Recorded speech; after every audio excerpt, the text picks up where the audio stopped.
We want to find, in this case, there's one support located at the wall at O. So we want the reactions at O.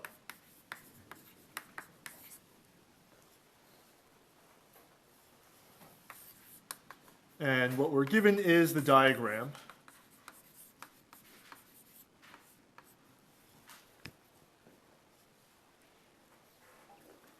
And we can assume that we have symmetry about the x-axis, so that 400 pounds is, we can say, 1.5 feet above the x-axis, and the 360 is 1.5 feet below the x-axis.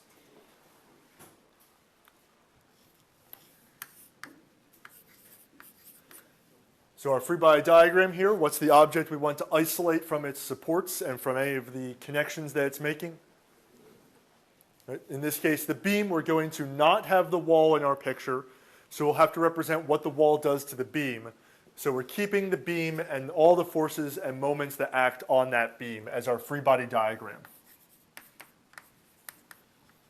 Right? We have these 5 applied loads acting on the beam. We have a 200-pound vertical force acting 4 feet from point O. We'll have a 360-pound force.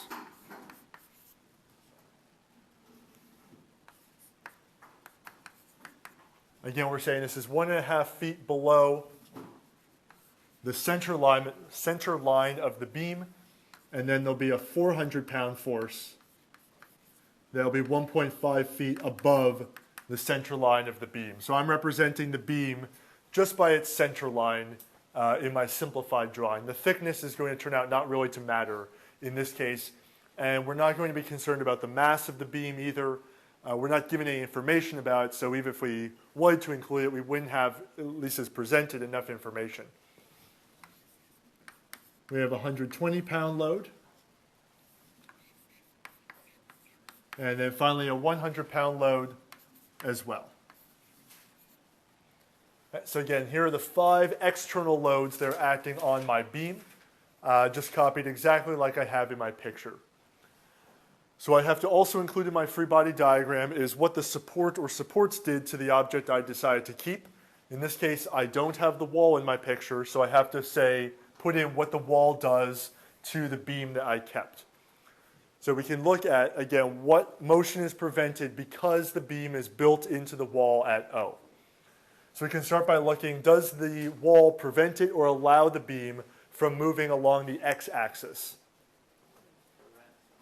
Right? We can't push it into the wall, we can't pull it out of the wall because it's built into the wall at O. So that means that the wall must be exerting a force I'll assume is pointing to the right, and I'll call that OX. Also in translation, we can look at the y-axis. Does the wall allow or prevent the beam from traveling along the y-axis?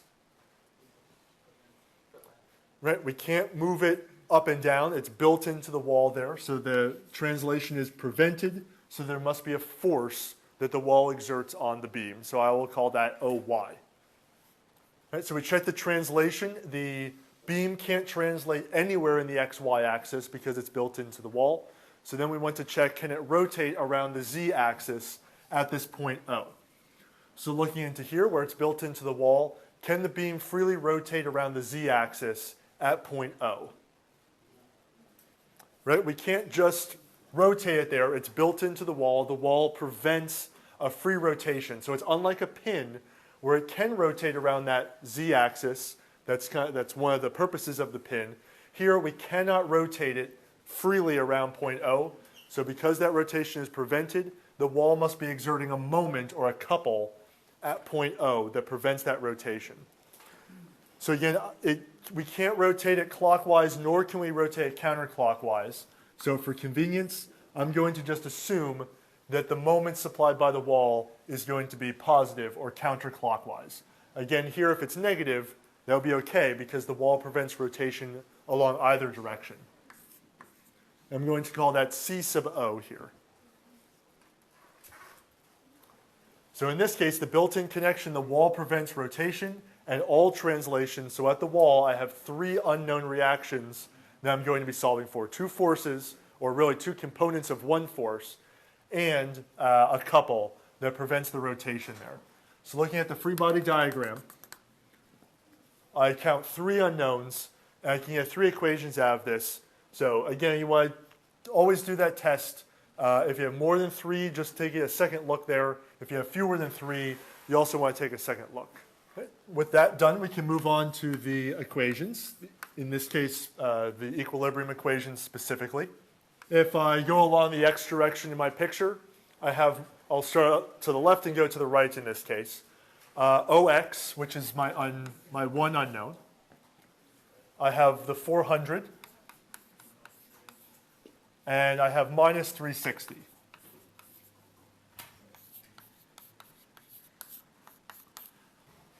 And those are the only forces that have horizontal components, so I can solve equation 1 for that value of OX. And I get that the negative 40 pounds. I assumed it was pointing to the right. I got a negative number, which means it actually points to the left. One equation, I found the one unknown that was in that. I can then go on to my second force equation, looking at the y direction. I have the y component of the force at O. Moving to the right, I'll have negative 200. I'll have positive 120. And I'll have positive 100. Therefore, from equation 2, the only unknown I have here is OY. I'm going to get a negative 20. Again, I assumed it was pointing up. The negative tells me that my assumption was wrong. It actually should be pointing down. Those should have been the more straightforward ones. Again, it's only looking at forces that have components in the x and components in the y. Then we need to take the moment around a point to get our third equation because we found OX, OY. We don't know what I called CO here, the couple introduced from the wall. So I need to take the sum of moments around some point. It doesn't matter which point I choose in that it will give me the right answer. But look at the free body diagram, which is the most efficient point to choose to take the moment about. 0 or the O here. And it's going to make it a little bit easier because both OX and OY have its lines of action pass through O, which means they won't appear in this equation. Now in the order I did, and I actually know numerically what their values are, so even if I took the moment around some other point, I wouldn't really be introducing more variables, but kind of just as a habit, pins or wall connections like this are usually the most efficient place to take the moment about because you're eliminating 2 unknowns right away. In my sum of moments around O, I will have to include all of the couples in my picture, and I have to include all of the forces that are a distance away from point O. So again, OX, OY don't appear. I will have the moment contribution from the 200 pounds. So remember, I need to use perpendicular distances here. So for vertical forces or vertical components of forces, it's going to be the distance. If it's vertical, I draw the line that passes through O that's vertical. So the distance between those 2 lines is what I use for the vertical forces. I will have 200 times its distance from point O is 4 feet. And around point O, that's going to be causing a negative moment around point O because it is going to be creating a clockwise moment. So this is going to be a negative 200 times 4. If I look at, I have 120 pounds, that's also vertical.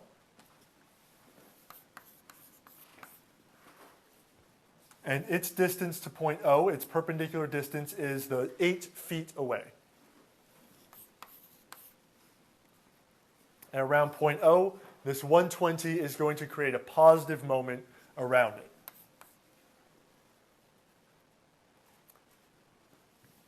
And looking, I'll do all the vertical ones first. Looking at the 100-pound force is vertical. All of it's in the vertical direction. Its perpendicular distance is going to be 11 feet. And that 100-pound force creates a positive moment around point O, a counterclockwise moment. Those are the 3 vertical forces. I then have to see these 2 horizontal forces and what their contribution is to the moment around point O. I have a 360-pound force,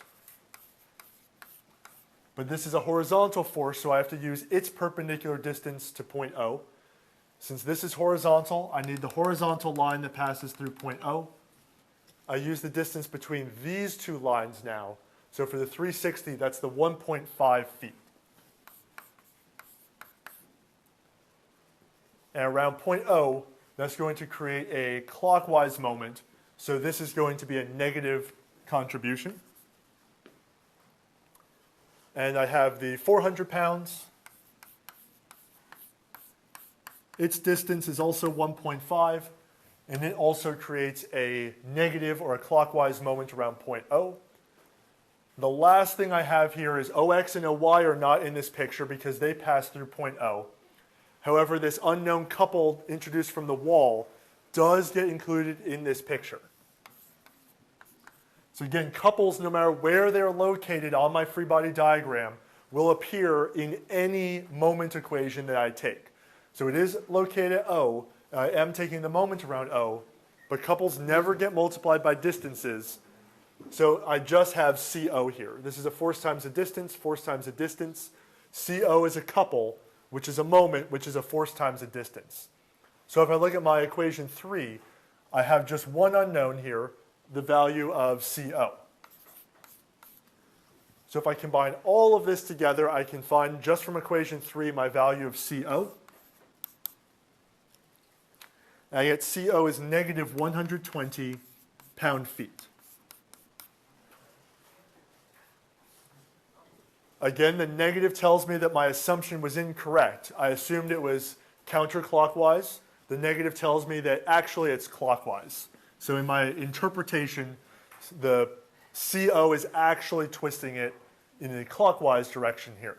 So these are the 3 unknowns I have in my problem. And their directions that I interpret.